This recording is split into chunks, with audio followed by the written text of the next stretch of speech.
Welcome to the Bodaciously Awesome Family Show. Bodaciously Awesome Family Show. The only show dedicated to helping parents maximize their kids' experiences and for kids to reap the fun. Here are your hosts, the Bodacious family, Adam, Anthony, and Zachary. Welcome. Yeah, I got nothing. Welcome. Hello. Welcome back to Bodacious Awesome Family. Show. Bodacious Awesome Family. Close. Bodacious Awesome Family. Well, I think Zach was right. He may have been. All right. Well, everybody, welcome back to our podcast. I am your host, Adam. I'm your host. I'm Anthony. And I am Chantel. And we are the entire complement, the full Bodacious family. You can find us at Twitter at Bodacious Family. You can drop us a line at Gmail at BodaciousAwesomeFamilyShow@gmail.com. We're on the Facebook. We're on the Twitter. As I said, we're not on the Insta, but we are. And you can find us anywhere you can find podcasts, like on the Spotify, on the Google, on the iTunes. Yes, I agree with all those statements. I mean, we're there. I think there's more places too. We're on the Overcast. Not everything's the. It's not Ohio State. I think it is. I think everything is the. We're on the iHeartRadio.com. Yep. We may be on Pandora. On the Pandora. Yep. I'm not even sure anymore. Yep. Okay. So. Hi. All right. So, Mommy, what are we talking about today? Oh, shoot. No, we're not talking about shooting. Started coughing. Why did you? Oh, we're talking about If I say what are we some things that dropped over the holidays on the streaming. Yes, the streaming wars. Okay, so just so you know, one of them was good, and the other one was. Wonder Woman. So we were talking about we are in the midst of it's like World War VII right now, and it's the streaming wars, and all these different streaming platforms are trying to get your eyeballs to focus on them. So I don't think you know what qualifies as a world war. Believe me, this is this is a spiritual war for our souls. Alrighty then. And it's being waged by Netflix and DisneyPlus and HBOMax and Hulu.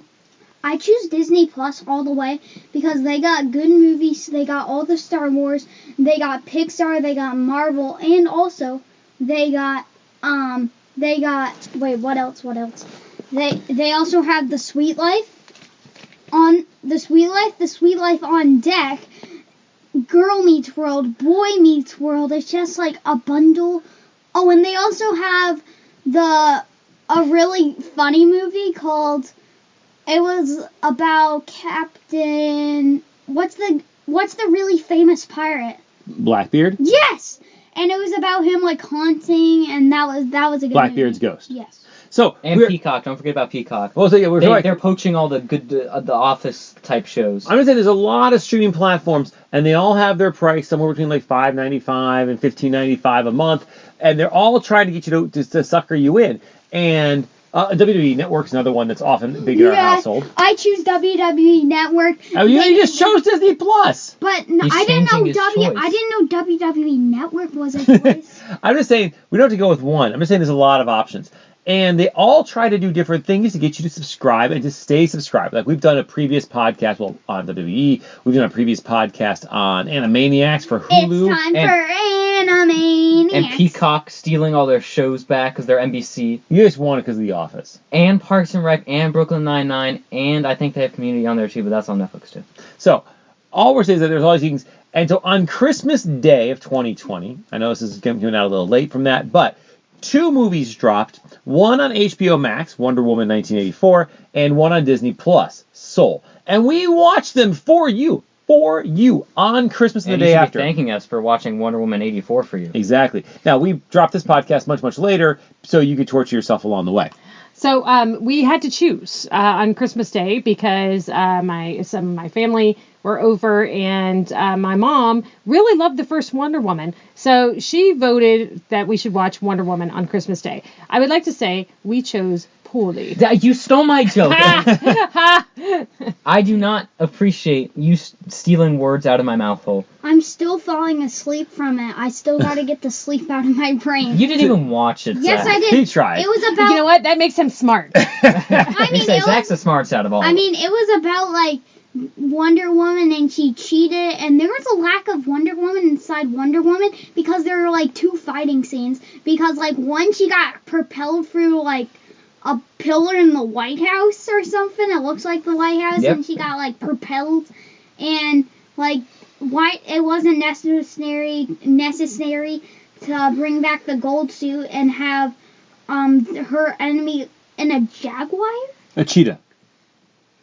Yeah. The apex predator. I will say the first 15 minutes were fantastic. I thought we were going to get more of what we loved so much the first time. The Wonder Woman Ninja Warrior scene? Yes, with the glamazons. I thought this is it. You know, they're just going to reproduce what they did, and that was fine because if it ain't broke, don't fix it. However, after that first 15 minutes, that went downhill after that. They just had to fix it.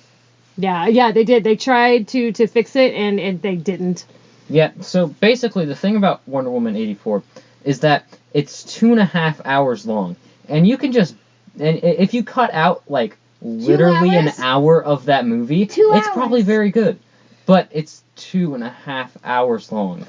So here's the thing, right? Yeah, so first of all, maybe, because we didn't see Wonder Woman's 2 through 83... that we were just lost. We just missed a bunch of character development and all that. So, well, here's the other thing. You know, I thought they were with the 80s. They were going to go full on 80s, and you know, we could enjoy Stranger Things. We could enjoy all the references to the 80s. Like every now and then, they would remember that they were supposed to be in the 80s, so they would throw a Michael Jackson jacket out there. But like that was it. Like there wasn't even 80s music in this. No, there was no 80s. Yeah, it was like they wanted to do that first fight scene in a mall, and that was the entire homage to the 80s, which also was just trying to, I felt, just pandering to the Stranger Things audience, since Stranger Things Season 3 was all taking place in a mall. I should probably watch Stranger Things Season 3. Yeah, you should. Yeah. The whole thing is, it was just, it felt like they were constantly trying to make you enjoy. Yeah, I felt like they were insulting me. I do think, I think they actually were. So here's my thing. So usually when a movie's that long, and it might start good and then just kind of loses its way. I actually do like the last, and the original Wonder Woman actually I think is very typical of that. I love the beginning of Wonder Woman, the original, and the World War II middle part, or the World War I middle part is fantastic, and then it becomes a CGI horrible mess at the end with the God of War, right? Right. Whereas this one, you get the Ninja Warrior scene and the mall scene, and then you get like 4 or 5 hours of like her pining away for Chris Pine, and like and whatever, and Kristen Wiig wanting to become the apex predator of the cheetah, and then the dude who magically wishes to become a stone, and which is all as bad as it sounds. And it's not even the worst. It's one of the better DC movies that's come out recently too. Also, that's the really sad part. Yeah, it's still better than Aquaman. And Suicide Squad. Oh, and Justice League probably.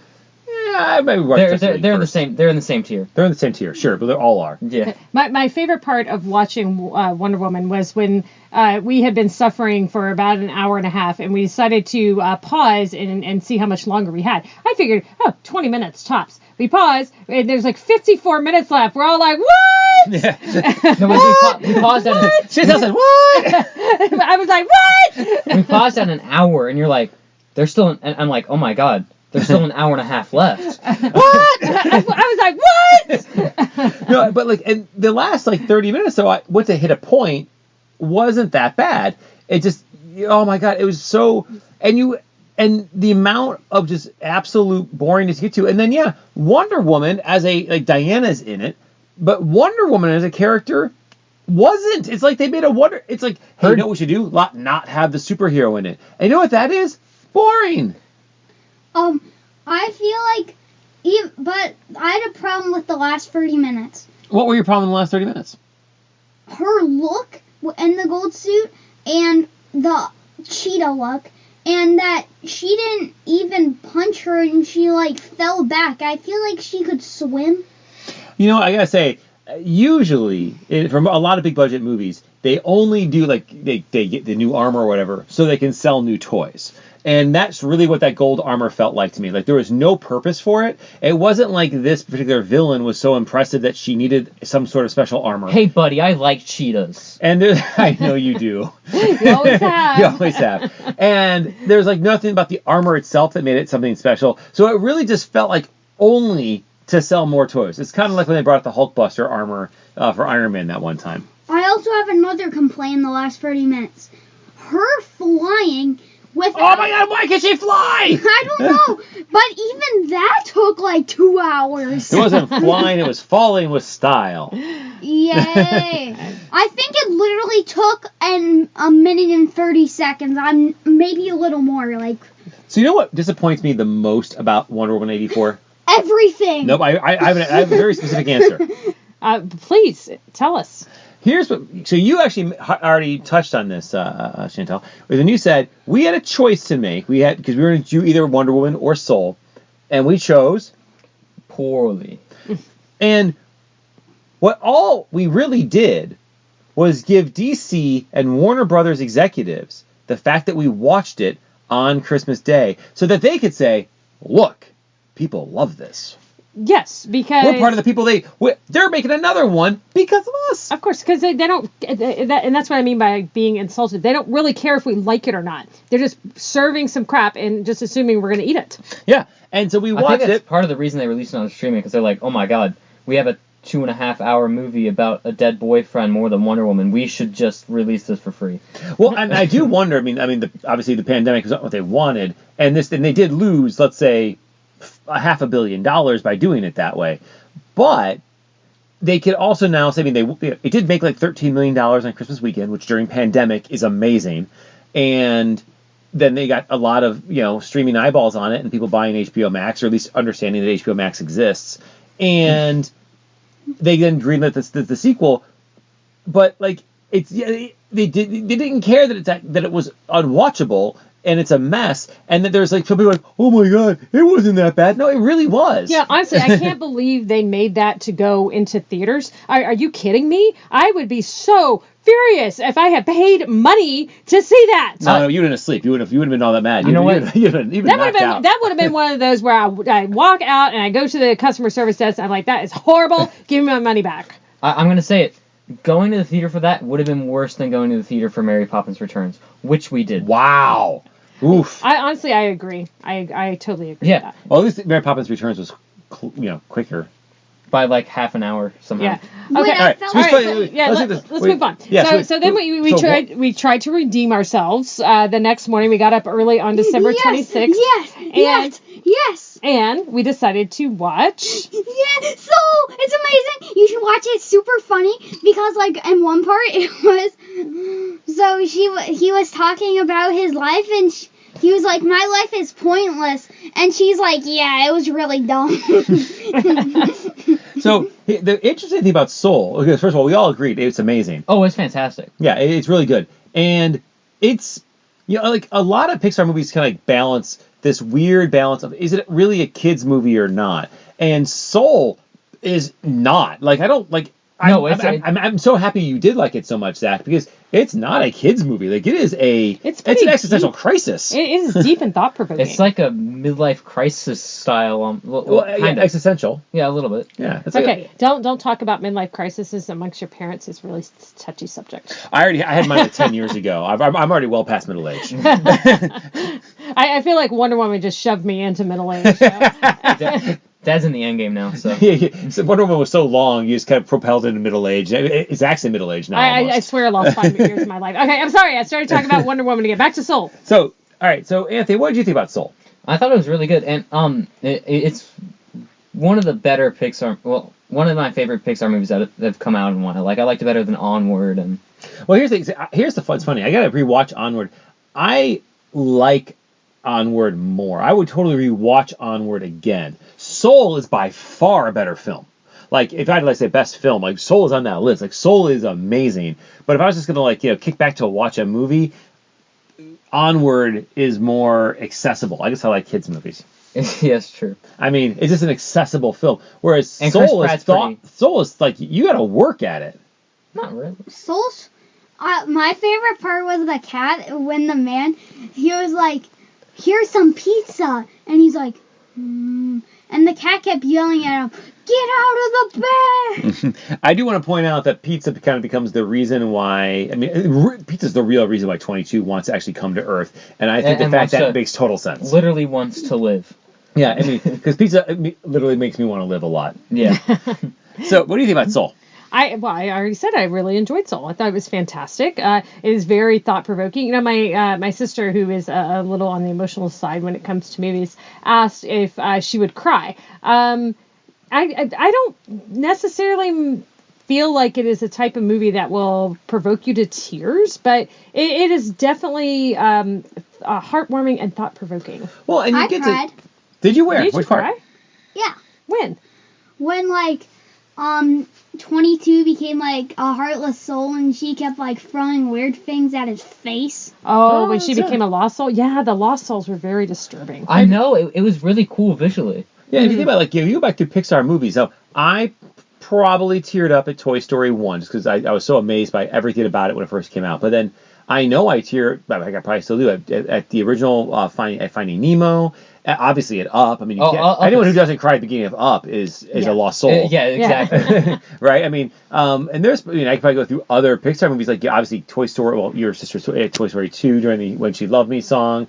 Pixar makes emotionally investable movies. Yeah, that is definitely true. And not to give any ending spoilers, but it ends very well. And the ending might just because it makes you reflect on your own life, might actually just move you to tears a bit because of how things work out for the main character. Oh, I totally agree. I want to jump inside a world. You jumped inside this one. I didn't do that. You just don't remember. Yeah, you remember got erased when you jumped into the... So, Beast. There's two things I loved more than anything about this movie. Is that, and they're both aesthetical choices, I guess, or aesthetic choices. The difference of animation for Earth versus, the Great Beyond was... Yeah. Yeah, it's incredible. Yeah, because usually you have movies that have such a great style, and it had so distinctly different styles. And obviously, you get to the Lost Souls are even more different, but they still felt the same style as that Beyond element. And I love the visual look to that. But they also then did it with the music. So when on Earth, it was a very jazzy score, and that which makes sense given the main character's love of jazz. But then in the Beyond, the music was completely different, which changes the entire tone of the movie. Music. It wasn't just hippie, when they do the Lost Souls, they do the hippie music. Yeah, but this is electronica. It kind of reminded me of the Q Line witty music in Tomorrowland. Yeah, Tomorrowland. Yes, exactly. It's Space Mountain. It actually reminded me a lot of the music from Tron Legacy. So much that I actually was wondering if Daft Punk did the music like he did for Tron Legacy, and it wasn't. It's actually the music in the movie during those parts was done by Trent Reznor. Oh, Nine Inch Nails, Trent Reznor. Right. So you have Nine Inch Nails in the house, doing the music for the Pixar movie. That's awesome. It was fantastic. And then I think it's John Baptiste who does the music, the jazz music, which is also fantastic. So you had two different people doing that. I don't know if they had two animation crews doing the different animation, but absolute different look, feels, and sounds, which usually should feel disjointed, actually make the movie kind of really meld together because you're showing the absolute differences of that state of being or consciousness. Is that deep or what? Right. Yeah, I agree, actually. So as we wrap up here, so in the great streaming wars, we're still obviously undecided. We'll have all these different platforms for however knows how long. Well, we should get Peacock too, though. No, we won't.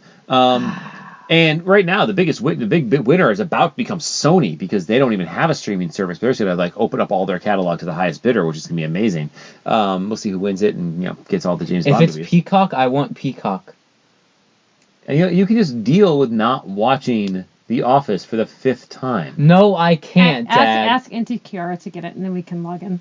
I like this. Shout out to Auntie Kiara! I never got to finish Brooklyn Nine-Nine, Dad, because you got rid of Hulu, and I never got to finish Parks and Rec. Hold on. I didn't get rid of Hulu. Hulu got rid of us. It's not my fault the free trial ended. But you couldn't pay the $7 for 1 month? Yeah, I could have finished. I got literally halfway through it.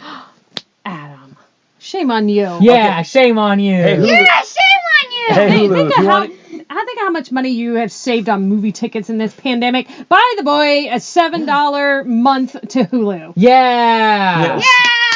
Spoilers, we'll give it to him for his birthday. Hulu. Hulu. Hulu. Hulu. Hulu. I'll take away Netflix. Okay. No! No, you won't. All right, so, Mommy, on a scale of 0 to 5, 0 being an absolute waste of 2.5 hours of your life, 5 being medical perfection, using only whole and half numbers, how do you rate Wonder Woman 84? -5. And on a scale of 0 to 5, 0 being an absolute waste. I broke the rules, didn't I? Yeah. 0.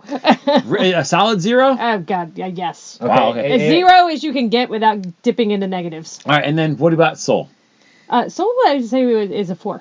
All right, Anthony. I'm sorry, Zachary. Wonder Woman. Half. And Soul? 4.5.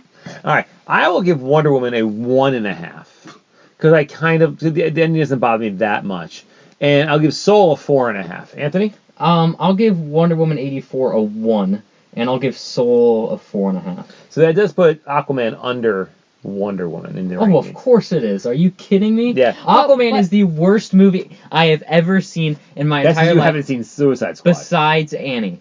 Okay, hold on. I never saw Aquaman. What's the dude? Hold on. I'm talking right now. What's the dude's name? Jason Momoa. Yeah. You gotta give a couple points for Okay, that. hold on. Well, I would give extra points for Wonder Woman if she was in the Wonder Woman outfit too, but she wasn't. Can I give you the plot of Aquaman really quick, though? So, basically, there's this fish guy, right? And then they go to the desert and jump out of an airplane into the desert because it's an ocean of sand. And then they activate a 10 billion-year-old machine with 1 drop of sweat. And then there's giant aliens for no reason at the end that you don't see the entire movie. And the funny thing is, it sounds like I'm making this up, but guess what? I'm not. Also, they hide inside a whale. But Jason Momoa is in it, right? 2 stars. All right. Anything else you'd like to say about these movies or the streaming wars? Oh, yeah, also in Aquaman, right? We're not talking about Aquaman. They found dinosaurs at the center of the earth. Yeah, they go to the center of the core of the earth, and there's dinosaurs and giant waterfalls. There's also seahorses with lasers. Yeah. The seahorses with lasers are kind of cool, though. Your story has become tiresome. All right, everyone. We're going to talk to you everybody next week. We'll talk to you later. Bye! Bye! Essentially, Wonder Woman has no soul.